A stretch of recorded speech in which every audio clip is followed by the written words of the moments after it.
अस्सलाम वालेकुम नाजरीन, you watching up front with Mona Alam. Toshakhana case में एक और ड्रामाई मोड़ आ चुका है और इस सिलसिले में इस्लामाबाद हाई कोर्ट ने अपना जो सेव हुआ हुआ महफूज हुआ हुआ फैसला था आज वो बिलाखिर सुनाया है। और अब इसके बाद बहुत दो पोल्स अपार्ट नैरेटिव्स आ रहे हैं। पहले कुछ फैसले पे नज़र डालते हैं कि एग्जैक्टली इस्लामाबाद हाई कोर्ट के फैसले में क्या क्या चीज़ें हैं जो दर्ज हैं, और फिर उसके बाद जो बिल्कुल पोल्स अपार्ट मौक़िफ़ हैं दोनों इतराफ़ के, उनके हवाले से भी बात करेंगे। और कोशिश ये रहेगी कि उसमें लीगल ओपिनियंस में दोनों इतराफ़ के कितना वज़न है, इस बात को हम गेज कर पाएँ।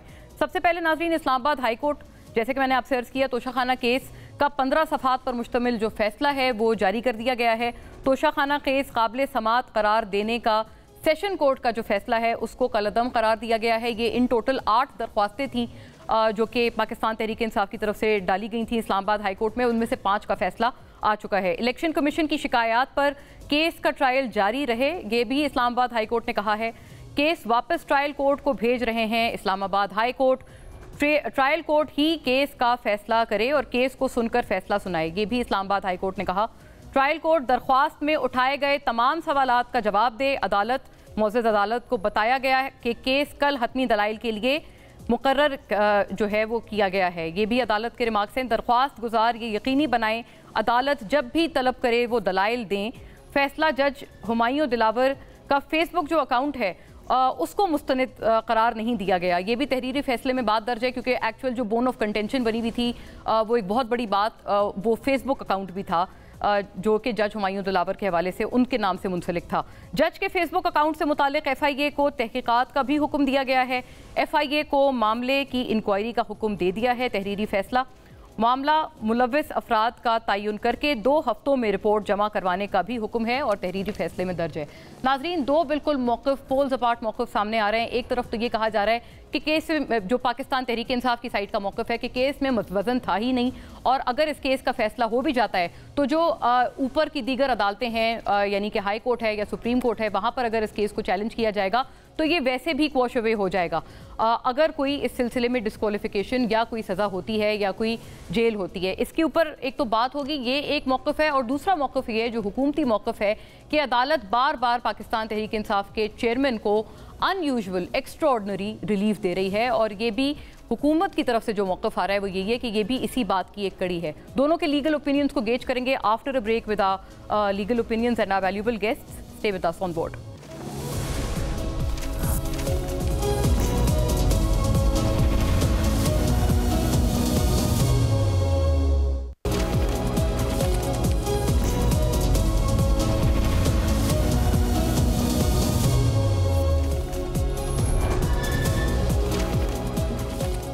वेलकम बैक नाजरीन, joined by a very decorated guest panel जिसका मैं फौरी तौर पर रुख करती हूँ। इस हवाले से लीगल ओपिनियंस, पॉलिटिकल ओपिनियंस दोनों शामिल गुफ्तगू रखते हैं। अब्दुल कय्यूम सिद्दीकी साहब, सीनियर सहाफ़ी, इस तमाम मामले पर एक बड़ा बर्ड्स आई व्यू रखने वाले and since a long time हमारे साथ मौजूद हैं, specially regarding the legal domain and affairs. Welcome sir, बहुत शुक्रिया आपके कीमती वक्त के लिए। जनाब मुस्तफ़ा नवाज़ खोखर साहब नाजरीन मुझे ज्वाइन कर रहे हैं, seasoned parliamentarian and a very calculated rational voice on legal opinions as well as political ones. Thank you Mustafa साहब, thank you for gracing the show. आपका भी बहुत शुक्रिया और खुश आमदीद आपको।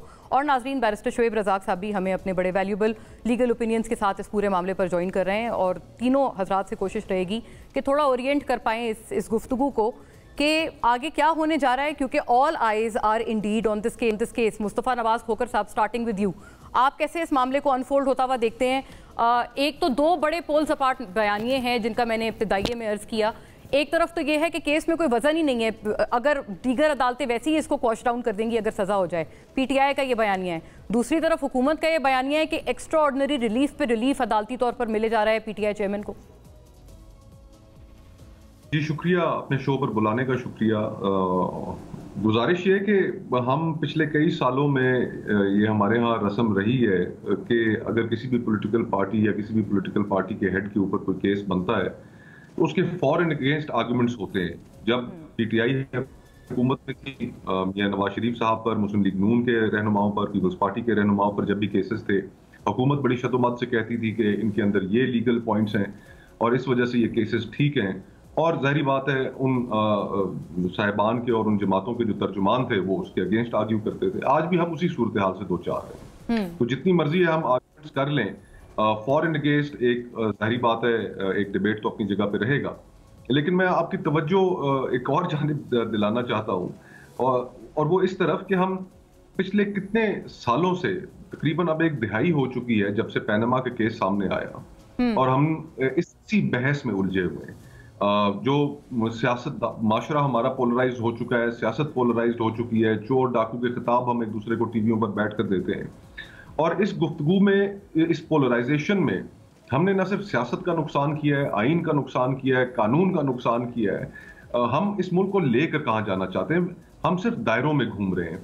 यही गुफ्तगू अगर आज से 5 साल पहले चले जाएं तो टॉक शोज की जीनत यही इसी तरह की गुफ्तगू होती थी, बड़ा लुत्फअंदोज होके ये गुफ्तगू की जाती थी।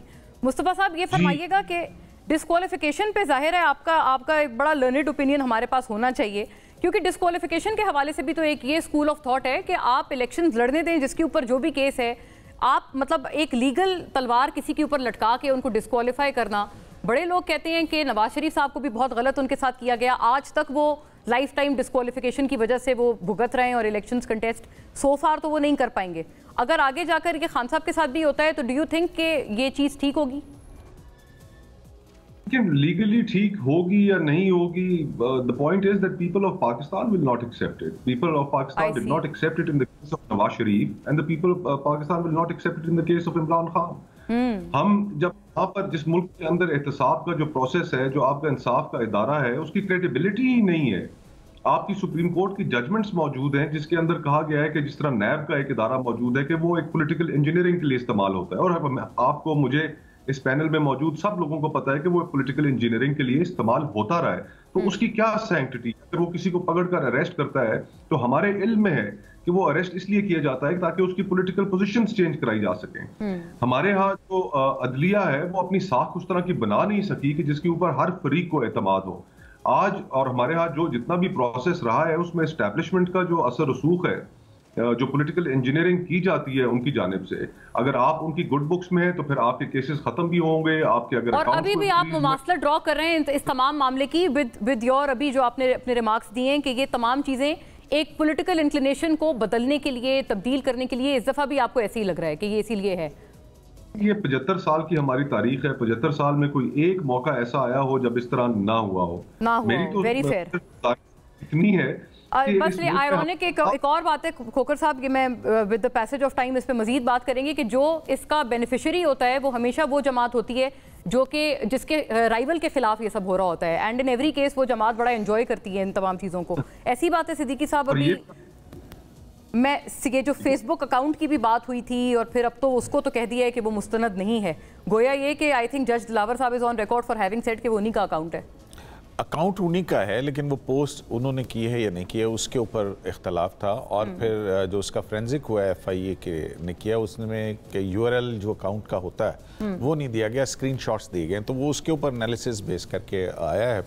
लेकिन उसमें ये साथ ही है कि क्योंकि वो प्राइमा फेशी उन्होंने कहा कि ये उनकी पोस्ट नहीं है, तो जिन लोगों ने फेसबुक के ऊपर और दूसरा उस मामले को फैलाया है, जज के हवाले से उनको मलाइन किया है, उस हवाले से उन्होंने FIA को कहा कि 15 दिन के अंदर एक रिपोर्ट पेश करें। आपने इंटरेस्टिंग बात की है, आपने कहा है कि जज के हवाले से ये वाली पोस्ट्स फैलाई गई हैं जो कि शायद उन्होंने की ही नहीं है, तो उनको मलाइन किया गया, आप कह रहे हैं? उनको मलाइन किया गया, और इस हवाले से ये हाई कोर्ट का ऑर्डर है आज का, और उसमें जो है वो 15 दिन के अंदर फोर्टनाइटली रिपोर्ट मांगी है कि जो भी इन्वॉल्व है उसकी रिपोर्ट जो है वो दी जाए। तो यानी कि ये तो शायद उन लोगों के खिलाफ उल्टा मामला पड़ जाए जिन्होंने वो पोस्ट्स एग्जैक्टली। आप देखिए ना कि जब PTI के वकील उन्होंने ये स्क्रीनशॉट लहराया, आज भी शायद वो ट्रायल कोर्ट के अंदर ये बात हुई कि क्या जिन्होंने ये लहराया था उनके खिलाफ कुछ कहा गया, तो अब देखेंगे उनसे जब कहा गया कि आप एफिडेविट के ऊपर बयान दें, हाँ। तो उन्होंने अपना एफिडेविट नहीं दिया था। बैरिस्टर गौहर की बात कर रहा हूँ। इंटरेस्टिंग।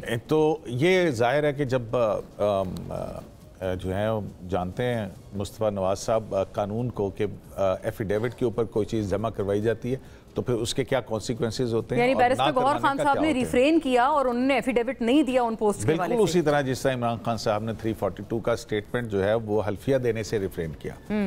तो जहाँ वो बात कर रहे थे ना अपना मुस्तफ़ा नवाज खोखर साहब कि ये बिल्कुल ठीक है कि ये अलमिया है कि ये सारा कुछ होता है, तो इस सारी सूरत हाल के अंदर जो निज़ाम इंसाफ है उसके ऊपर बहुत बड़ी जद पहुंची है। और जब हम ये कहते हैं कि दूसरा एंजॉय कर रहा होता है या जो गुड बुक्स में है वो उसके मुकदमात ख़त्म हो रहे होते हैं, तो गुड बुक्स किसकी हैं? गुड बुक्स क्या इस्टेब्लिशमेंट की हैं? फौजी जो इस्टेब्लिशमेंट है, यही इस्टेब्लिशमेंट से मुराद तो हमारी यही ली जाती है। तो क्या फिर अदालतों के ऊपर एक बहुत बड़ा सवाल नहीं खड़ा हो जाता कि वो हमारे जो जुडिशल सिस्टम है, क्या वो एक इंडिपेंडेंट जुडिशल सिस्टम है? सियासत होती है तो ये पूरे तो हमारा जो उस बारे में भी एक व्यू अपना दे दें कि ये जो गवर्नमेंट के बारे में वो लोग जो कहते हैं कि अनयूजुअल रिलीफ मिल रहा है, ये बात सही है या आप समझते हैं ऐसा नहीं है?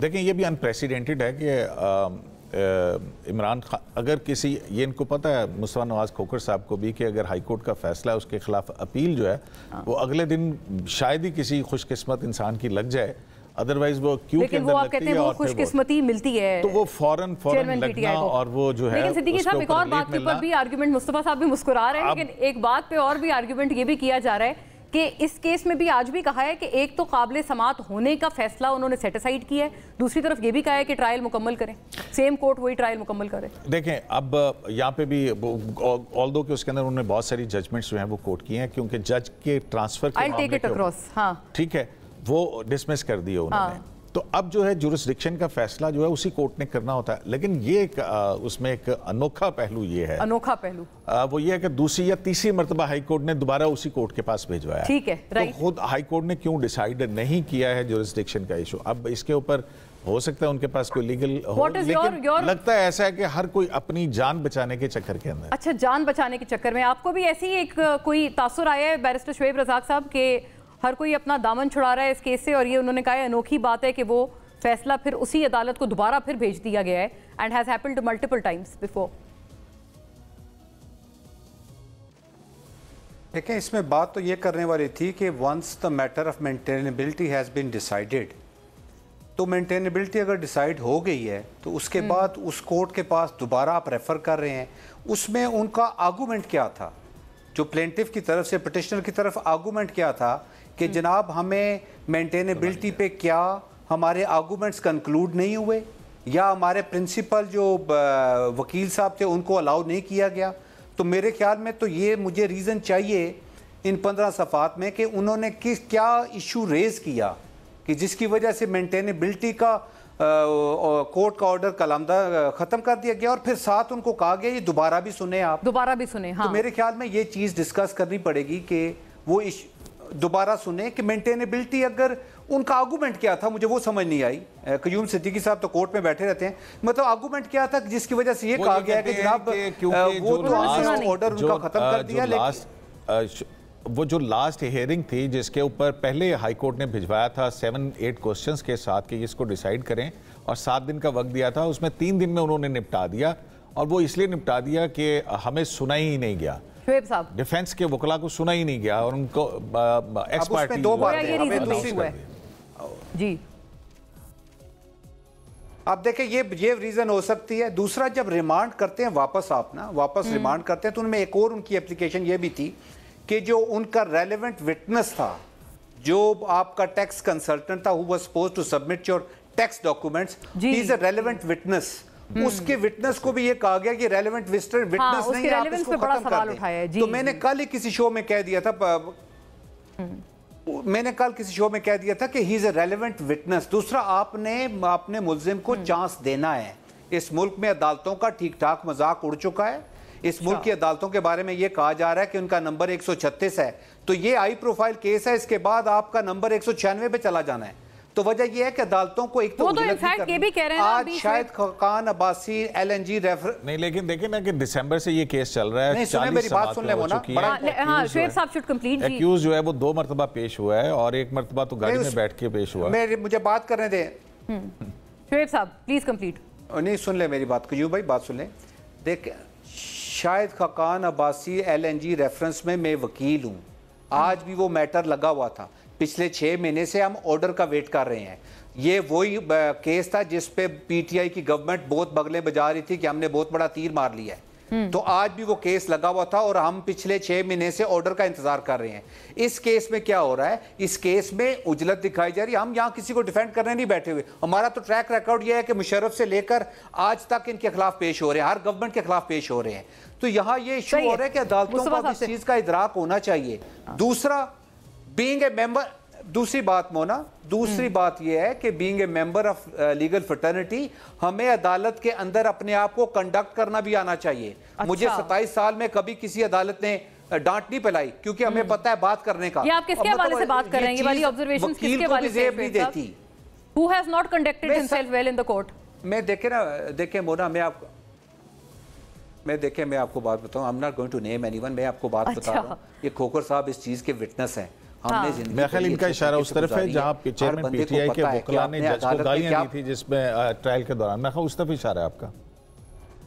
वजह कयूम भाई, आप अदालत में खड़े रहे ना, आपको पता है कि कुछ जजेस वकीलों की ज्यादा इज्जत करते हैं। किस वजह से करते हैं? उनके कंडक्ट की वजह से। वो एक दिन एक वकील के ब्याह पे पेश हो रहे होते हैं, दूसरे दिन दूसरे क्लाइंट के ब्याह पे। एक थोड़ी इस बात पे भी हम आगे जाए ना मुस्तफा साहब, ये तो है ना एक पॉलिटिकल प्रॉब्लम भी है कि ये जो एंजॉयमेंट है कि आपके सियासी हरीफ को अगर निशाना बनाया जा रहा होता है तो उस पर बहुत खुशी होती है, उसकी नाअहली सब कुछ जायज़ करार दिया जाता है।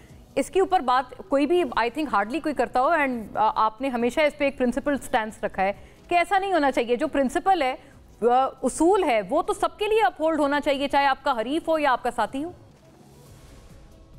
जी मोना, जो दुख इस चीज का है कि मुस्लिम लीग नून और पीपल्स पार्टी ये ऐसी जमातें हैं कि जिन्होंने 90s की एरा की पॉलिटिकल विक्टिमाइजेशन देखी है। ये एक बड़े तल्ख तजर्बे से गुजरे और फिर उसके बाद चार्टर ऑफ डेमोक्रेसी इन्होंने किया। इस नतीजे पर पहुंच कर किया कि हम जो आपस में एक दूसरे के साथ पॉलिटिकल विक्टिमाइजेशन करते हैं, 90s की एरा अगर आपको याद हो तो बड़ी विशेष उसके अंदर पॉलिटिकल विक्टिमाइजेशन थी, सियासी मुखालफिन को इंतकाम का निशाना बनाने के हवाले से। तो उसका फायदा फिर हमेशा पाकिस्तान की तारीख को सामने रखते हुए तीसरे फरीक को जाता है। तो इसलिए चार्टर ऑफ डेमोक्रेसी किया जाए, आपस में एक दूसरे से लड़ना बंद किया जाए और जो मुल्क के दीगर जो इश्यूज हैं गवर्नेंस के, bag your pardon, charter of economy और चार्टर ऑफ डेमोक्रेसी में पाकिस्तान तहरीक इंसाफ को तो मुस्तफा साहब कभी शामिल ही नहीं किया किसी ने। मतलब अगर वो एक नई जमात थी या रिलेटिवली अगर उनकी जो ग्रोथ थी वो नई थी या कम थी, तो उनको किसी को इंक्लूड तो करना चाहिए था इस पूरी चीज में। जी, if you would allow me to complete my argument, जी मैं आपको पस मंजर इसलिए दे रहा था कि इमरान खान साहब के दौर के अंदर आपको याद होगा कि वो अमेरिका के अंदर खड़े होकर कहते थे कि मैं अपने मुखालफिन के कमरों से, जेल के कमरों से एसी उतरवा लूंगा, राना सनाउल्लाह तुम्हारी इतनी बड़ी बड़ी मैं तुम्हें देख लूंगा। और फिर हमने देखा कि राना सनाउल्लाह साहब का जीरो। तो अब गुजारिश ये है कि क्या हमने जवाब जो है वो इसी लैंग्वेज में उनको देना है? हम तो खुद एक तल्ख तजर्बे से गुजरे हैं। देयरफॉर मेरे ख्याल से पॉलिटिकल पार्टीज को एक सैनिटी का मुजाहरा करना चाहिए। और जहां तक अनयूजुअल रिलीफ की बात है, तो इसमें कोई शक नहीं है कि इस वक्त एक अनयूजुअल रिलीफ जो है वो आपको दिखता हुआ नजर आ रहा है। लेकिन अगर हम पीछे चले जाएं तो इस तरह अनयूजुअल रिलीफ की और भी मिसालें मौजूद हैं। जिस तरह मियां नवाज शरीफ साहब का अपना केस है जिसमें वो कन्विक्ट हुए और कन्विक्शन के बाद उन्हें इलाज के लिए बाहर के मुल्क जाने की इजाजत दी गई। मुझे पूरी लीगल हिस्ट्री में पाकिस्तान की दिखाइए कि कोई ऐसी नजीर नहीं मिलती, इसकी कोई प्रेसिडेंट नहीं मिलता। फिर इसी तरह अगर आप और माजी में मुस्तफा साहब इसको थोड़ा सा फैक्चुअली इसको करेक्ट कर लेना कि उसके उस वक्त जो है उनका जो जिसमें एक कन्विक्शन थी एक केस के अंदर, वो सेटिसाइड हो चुकी हुई थी, बेल के ऊपर थे और फिर कोर्ट के ऑर्डर से ही वो फिर गए और फिर इमरान खान साहब की हुकूमत ने ही वो स्टैम्प पेपर पे अभी भी मजाक उड़ाते हैं सिद्दीकी साहब के, वो 50 रुपए का और पता नहीं। मैं तो ये प्रोसेस की बात कर रहा हूँ। प्रोसेस तो ऑब्वियसली जब आपको रिलीफ देना हो तो हमारी अदालतें वहां पर तैयार खड़ी होती हैं, होती हैं, इशारे की मुंतजिर होती हैं। अच्छा, जब ऑन सुप्रीम कोर्ट के जजेस मौजूद हों जो कह रहे हों कि फलाने केस के अंदर हमसे ज्यादती हुई, फलाने जज साहब ने उसको ऐसा नहीं करना चाहिए था, तो the fact of the matter is कि our judiciary has no credibility in Pakistan। हमारे राइट, आपने ये अनप्रेसिडेंटेड रिलीफ की बात आपने की। जी जी, प्लीज कंप्लीट। तो that's what I wanted to say कि हमारी जुडिशरी की कोई क्रेडिबिलिटी नहीं है और फैसले जो है वो उनके ऊपर असरअंदाज हुआ जाता है। ये तारीख वो ये कि अभी भी आप ये बड़ा सॉलिड किस्म का आपने अभी भी ये तासुर इंप्रेशन लिया हुआ है of what is going on. लेकिन सिद्दीकी साहब अभी गवाहान की जिरा करने दें, वो दूसरी तरफ वाले तो कहते हैं हमारे ऊपर जुल्म पे जुल्म ढाए जा रहे हैं, पता नहीं कितनी FIRs हो चुकी हैं, 180, I have lost the count, और इसकी कोई गिनती नहीं है। और दूसरी तरफ वो ये भी कहते हैं कि अब शायद अच्छे वक्त भी नहीं आएंगे क्योंकि सितंबर में चीफ जस्टिस ऑफ पाकिस्तान भी तब्दील हो रहे हैं। ये आपने सितंबर में चीफ जस्टिस पाकिस्तान को इसके साथ रेलेवेंट कैसे कर दिया? If it is challenged and ever taken to the level of Supreme Court. मेरा ख्याल है उनका ये मौक़िफ़ नहीं है। वो देखें, इस वक्त जो तोशाखाना केस के हवाले से ट्रायल तो एक ही चल रहा है मेरा ख्याल में, बाकी तो शायद कोई इन्वेस्टिगेशन की स्टेज पे है या कोई शामिल तफ्तीश होने के हवाले से है, कोई FIRs का टीम ही है, वो तो नॉर्मल पता नहीं और कितने सियासतदानों के ऊपर हैं। लेकिन दो केसेस जो हैं वो बड़े इस हवाले से इम्पॉर्टेंट है। लेकिन आप ये भी देखिए कि टैरेंट जेट वाला मामला था, उसके ऊपर भी बहुत बड़ा पैटर्निटी का केस जो है उस पर भी है, फिर दीगर मामला पे भी हैं। अगर गिरफ्तारी होती है तो बंदयाल साहब जो हैं अगले दिन ही अपील लगा के, और उस अपील पे भी एतराज़ात थे, उसमें एक CM में दाखिल की गई थी, उस CM को लगा के और अपील अलाउ करते हैं और गिरफ्तारी जो है उसको अनलॉफुल डिक्लेयर करते हैं। तो यहाँ पे ये भी है। लेकिन ये सारी चीज़ें जो हैं देखने वाली ये बात है ना कि अब अगर 25 मई के वाक़यात हों, इस्लामाबाद सारा जला दिया गया हो, 9 मई या 25 मई जब ये लॉन्ग मार्च जी 25 मई एक अलग वो था, और पिछले साल की बात जब सुप्रीम कोर्ट ने इनको जलसा करने की इजाज़त दी थी और ये डी चौक आ गए थे, वहाँ पे पूरे शहर को आग लगी थी, और जब कंटेम्प्ट की प्रोसीडिंग अपने ही सुप्रीम कोर्ट के, तो चीफ जस्टिस ने कहा था कि हो सकता है इमरान खान साहब को पता ना चला हो, कम्युनिकेट ना हुआ हो। हाँ। फिर गुड टू सी यू, आज तक किसी और को नहीं कहा, लेकिन इमरान खान साहब आप आए तो उनको कहा गुड टू सी यू।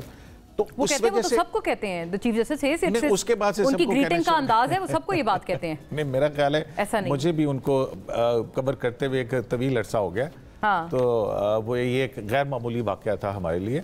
लेकिन बात ये है कि जहाँ पे ये सारी चीज़ है, उन्होंने कहा ना कि हमने ये भी देखा कि नवाज शरीफ बाहर गए, तो मुस्तफा नवाज खोखर साहब क्या सुप्रीम कोर्ट ऑफ पाकिस्तान के अंदर उनकी डिस्क्वालिफिकेशन का जो प्रोसेस हुआ था, या जो सज़ा दी गई थी जो जज अरशद मलिक के ऊपर जो इल्ज़ामात थे और फिर उसके बाद वो सामने आए थे, तो क्या वो जस्टिफाइड थी कि उसके बाद का एक्ट जो है वो काफी एक लंबी सी बहस थी, उसमें वो कहते वो मिलते भी थे, उनके नवाज शरीफ साहब के साहबजादों से भी मुलाकात रही थी। मैं वही कह रहा हूँ ना कि जो कुछ भी था, अगर हमारी मिनिस्ट्री का ये है तो मुझे बता दें कि अगर सुप्रीम कोर्ट ने ताहियात वाला फैसला दुरुस्त है, तो फिर मुस्तफा नवाज खोखर साहब उसके ऊपर भी देख लेते हैं कि हाँ वो गैर जरूरी रिलीफ था। शोएब साहब I just have this limited time, Shoaib साहब आपका मौक़िफ़ आ जाए, मुस्तफा साहब से भी कुछ बात चल रही है, लेकिन कि कयूम साहब मेरी बात को मोहर उस पर साबित कर रहे हैं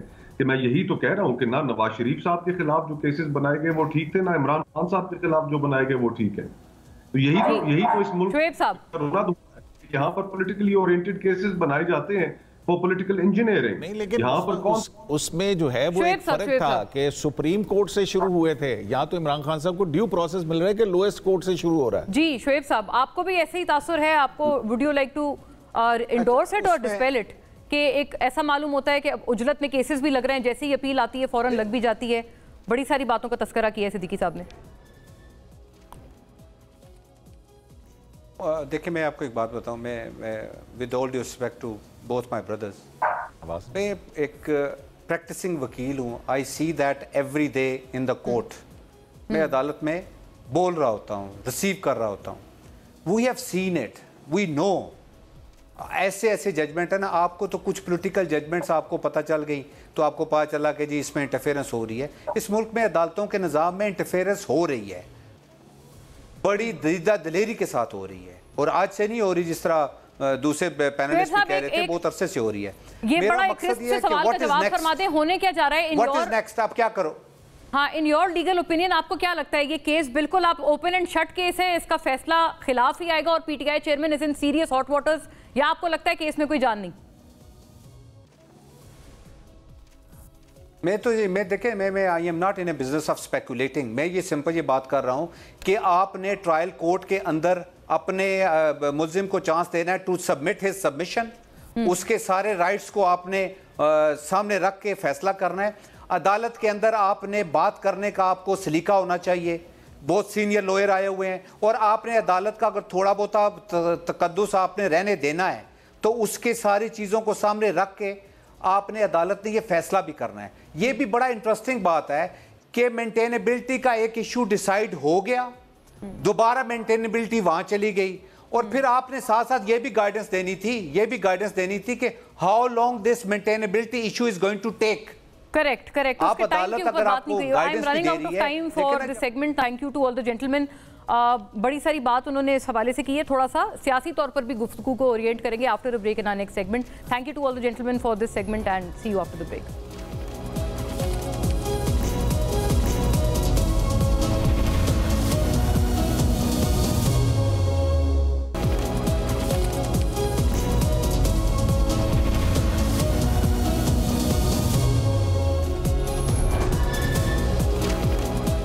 वेलकम बैक नाजरीन। इलेक्शंस के मामले पर भी अब बाकायदा तौर पर एज पर रिपोर्ट्स वज़ीर आज़म शहबाज शरीफ साहब को तमाम इत्तेहादियों ने इख्तियार दे दिया है कि आप चुनें, आप पसंद करें निगरान वज़ीर आज़म को, और जो भी आप फैसला करेंगे इस सिलसिले में वो हमें काबिल कबूल होगा। इस सिलसिले में अपोजिशन लीडर राजा रियाज साहब से भी मुशावरत का जो पूरा एक ज़िम्मा है या जो पूरी कमान है वो जनाब शहबाज शरीफ साहब वज़ीर आज़म को सौंप दी गई है तमाम इत्तेहादी जमातों की तरफ से, क्योंकि आज तफसीली तौर पर तमाम से रब्ता हुआ, तमाम से मीटिंग हुई और उसमें ये बात फाइनली इसके ऊपर तमाम लोग रजामंद हुए हैं।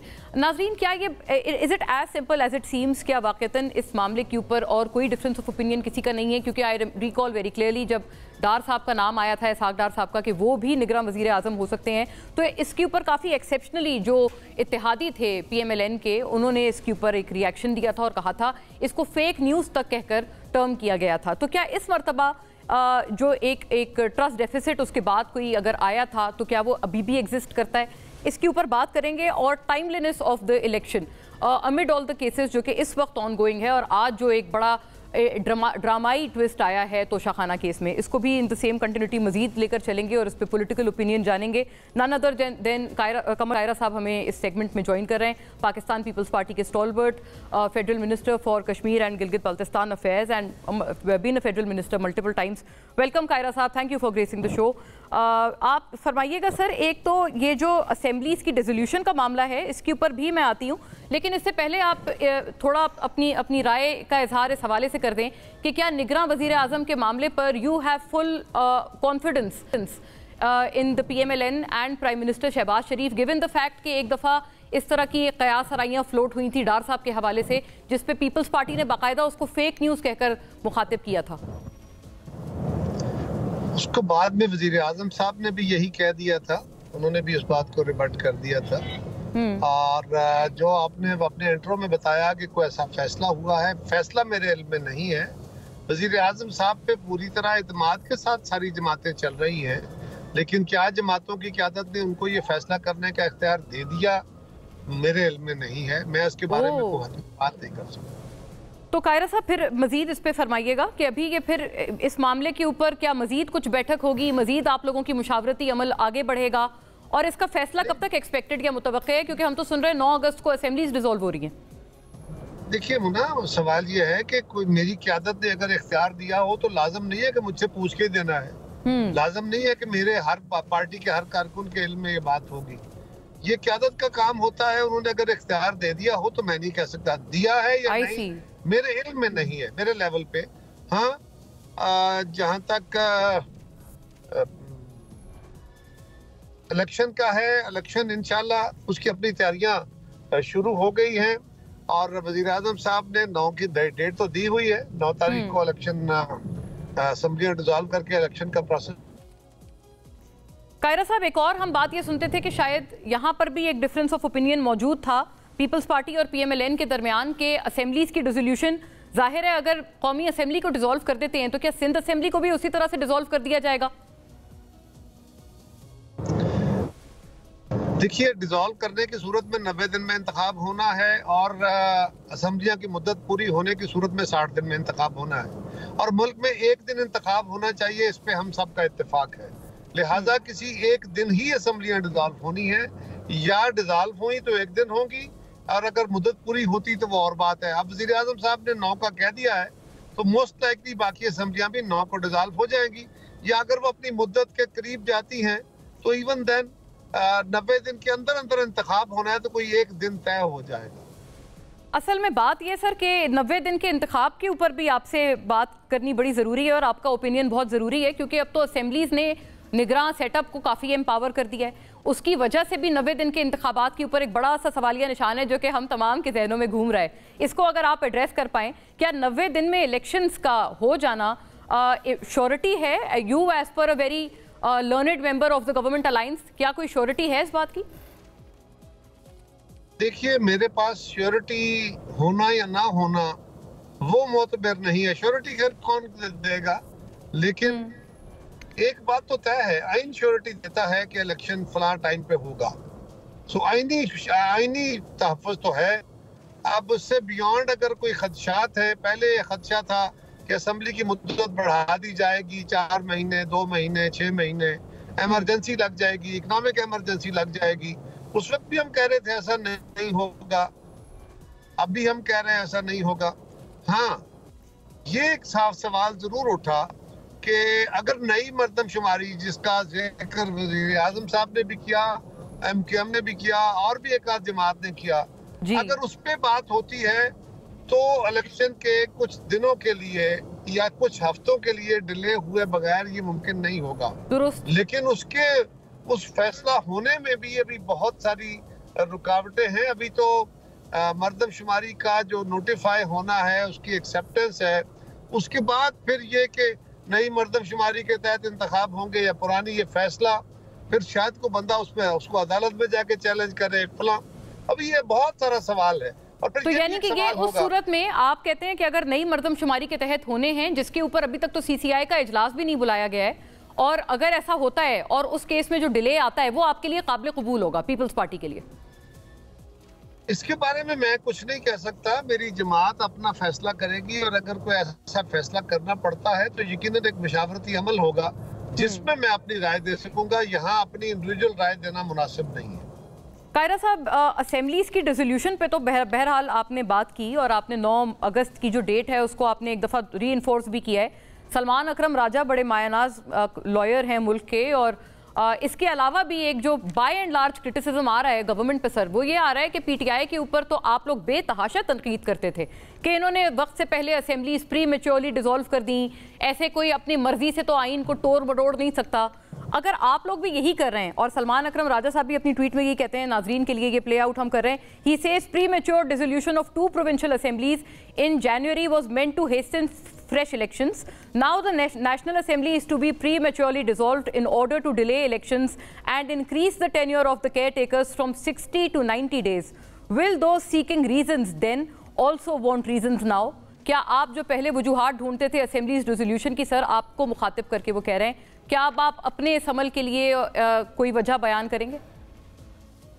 जब वो दोनों असेंबलियां डिसॉल्व की गई, खुसूसन पंजाब की असेंबली डिसॉल्व हुई, तो आपके इल्म में है और सलमान साहब के भी इल्म में है, मैं उनका बहुत एहतराम करता हूँ, वो भी जानते हैं कि वो असेंबली डिसॉल्व लीगली नहीं हुई थी। मतलब लीगली से कि वो दुरुस्त तरीके से नहीं हुई थी, क्योंकि उस वक्त के चीफ मिनिस्टर जिनका ये इख्तियार था, वो कह रहे थे असेंबली तोड़ने से पहले भी, चौधरी परवेज इलाही साहब, कि ये असेंबली नहीं तोड़नी चाहिए, ये गलत फैसला है।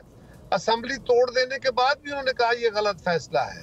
सो जिसने असेंबली तोड़नी थी वो कह रहा है गलत फैसला है, और फिर एक सूबे के अंदर इंतखाब कराना पाकिस्तान के लिए ज़ाहिर कातिल होगा। ये पार्लिमान की मेजॉरिटी का फैसला था। जजेस के पास केस गया तो जजेस की डिवीजन हो गई, वहां पे भी बेंच टूटते रहे। सो वो तो एक और सूरत थी। हाँ कायरा साहब, आई बेग योर पार्डन, आप थोड़ा सिलेक्टिवली कोट कर रहे हैं साबिक वजीर आला को। आप दुरुस्त कह रहे हैं, उन्होंने कुछ इंटरव्यूज में ये बात की थी कि वो इसके हक में नहीं है, लेकिन फिर उन्होंने एक लेटर भी तो लिखा था जो कि उनका खत बाकायदा ऑफिशियल लेटर हेड पे गर्दिश कर रहा था, हम सब के सामने है, जिसमें उन्होंने कहा कि वो जिस लम्हे उनको कहा जाएगा PTI चेयरमैन की तरफ से, वो उसी लम्हे असेंबलीज डिसॉल्व कर देंगे by his own free will. कर रहा था कि जब पंजाब की असेंबली डिसॉल्व की गई तो पंजाब के चीफ मिनिस्टर ने तो उस पर बड़ा वाज़ेह तौर पे मौक़िफ़ लिया। फिर पार्लिमान के अंदर मौजूद बाहर जितनी जमातें थी मासिवाए PTI के, सब ने कहा कि ये गलत फैसला है। और आप जानती हैं पाकिस्तान के अंदर बलूचिस्तान में, खैबर पख्तूनख्वा में, पंजाब में और मरकज़ में असेंबलियाँ डिसॉल्व हुई और कई दफा उनको बहाल कर दिया गया कि सफिशिएंट रीजंस नहीं है असेंबली तोड़ने के लिए। अब अगर असेंबली की मुद्दत पूरा होने के करीब पहुंच के 60 की बजाय 90 दिन का इंतखाब कराया जाना ताकि इलेक्शन कमीशन अपने बेहतर तैयारी कर ले और उस वक्त तक मौसम भी बेहतर हो जाएगा, तो ये ज्यादा मुनासिब होगा। इसमें कोई हर्ज नहीं है। कायरा साहब, आपसे अर्ज ये है कि आपने सिलेक्टिवली एक कोट किया है साबिक वजीर आला को, क्योंकि आप दुरुस्त कह रहे हैं कुछ इंटरव्यूज में उन्होंने ये बात की थी कि वो असेंबलीज तोड़ने के हक में नहीं है, लेकिन फिर उनका एक लेटर भी तो था, बाकायदा खत उन्होंने लिखा था ऑफिशियल लेटर हेड पे, जिसमें उन्होंने कहा था विद हिज सिग्नेचर कि उनको जब भी खान साहब बोलेंगे उसी लम्हे वो असेंबलीज तोड़ देंगे, एक लम्हे की भी वो ताखीर नहीं करेंगे with his own free will. तो एक तो ये बात फरमाइएगा, दूसरा ये जो आप सर 60 और 90 दिन का फर्क बता रहे हैं, ये सिर्फ मौसम की बायस है क्योंकि इसको परसीव ऐसे ही किया जा रहा है कि दरअसल आप चाहते हैं कि ये जो आपकी सियासी हरीफ आर्च राइवल जमात है पीटीआई, वो और उसके चेयरमैन को मुकम्मल तौर पे ठिकाने लगा दिया जाए केसेस वगैरह के थ्रू, उसके बाद आप लोग इलेक्शंस में दरअसल जाना चाहते हैं? देखिए, अगर उनको केसेस के थ्रू ठिकाने लगाना 1 महीना के लिए जरूरी है तो ये हम 2 महीने पहले ही कर चुके होते। अगर हमने ही करना था, ये तासर दुरुस्त था, फिर तो ये हो चुका होता, फिर 1 महीने से क्या फर्क आएगा। अर्ज ये है कि ये बिल्कुल तसव्वुरात है, ख्यालात है जो दुरुस्त नहीं है। जहां तक तलब चौधरी परवेज इलाही साहब के बयान का है, उन्होंने वो खत लिखा था या उन्होंने कहा था, वो असेंबलियां तोड़ने से पहले कहा, उसके बाद भी उन्होंने कहा कि गलत असेंबलियां तोड़ी हैं। उन्होंने कहा अपने इंटरव्यू से कि मैंने खान साहब को बार बार समझाया था कि ऐसा ना करें। ये आप दुरुस्त कह रहे हैं, फवाद चौधरी साहब का उन्होंने हवाला दिया था कि अगर ये गिरफ्तार हो जाता पहले तो असेंबलीज टूटने से बच जाती। हाँ, वो भी था। इसके अलावा भी उनके इंटरव्यूज हैं जिसमें उन्होंने कहा था कि मैंने खान साहब को कहा था कि असेंबलियां तोड़ने वाला फैसला गलत है, अब इनको समझ आई है कि क्या हुआ है फलां फलां। तो ये तो बड़ा वाज़ेह था कि वो फैसला जो चीफ मिनिस्टर का इख्तियार था वो गलत तरीके से इस्तेमाल कराया गया। और लेकिन उससे हटके पाकिस्तान की सारी सियासी जमातों ने मासिवाए पीटीआई के उस फैसले को मुस्तरद किया और एक सूबे के अंदर होने वाले इंतखाब को जहर कातिल समझा। अब जो इंतखाब होगा वो सारे मुल्क में एक दिन होगा, राइट सर, एक वक्त में होगा और वो उसका शेड्यूल टाइम पे मुताबिक आएगा। आपने एक तो मुल्क भर में एक साथ इंतखाब होने की बात आपने वो दोहराई है, वो बात सही है कि उस वक्त ये एक प्रॉब्लम थी जिसके ऊपर आप लोगों ने भी काफ़ी इसके ऊपर अपना रिजर्वेशंस दिखाई थी कि मुल्क में एक साथ इंतखाबात हों तभी शफाफियत आएगी। Thank you for your very keen and wise words Kaira साहब। नाजरीन हमारे साथ इस खास सेगमेंट में मौजूद थे। इलेक्शंस के ऊपर बहुत बड़े बड़े सवालिया निशानात हैं, हाँ, लेकिन निगरान वज़ीर आज़म इलेक्शंस के इनेकाद के ऊपर अगर मरदमशुमारी नहीं होती है उस केस में भी कायरा साहब has very clearly reserved his words, उन्होंने अपना इसमें कोई ओपिनियन नहीं दिया है। What will happen, let us wait and watch. Thank you for watching. Allah हाफ़िज़।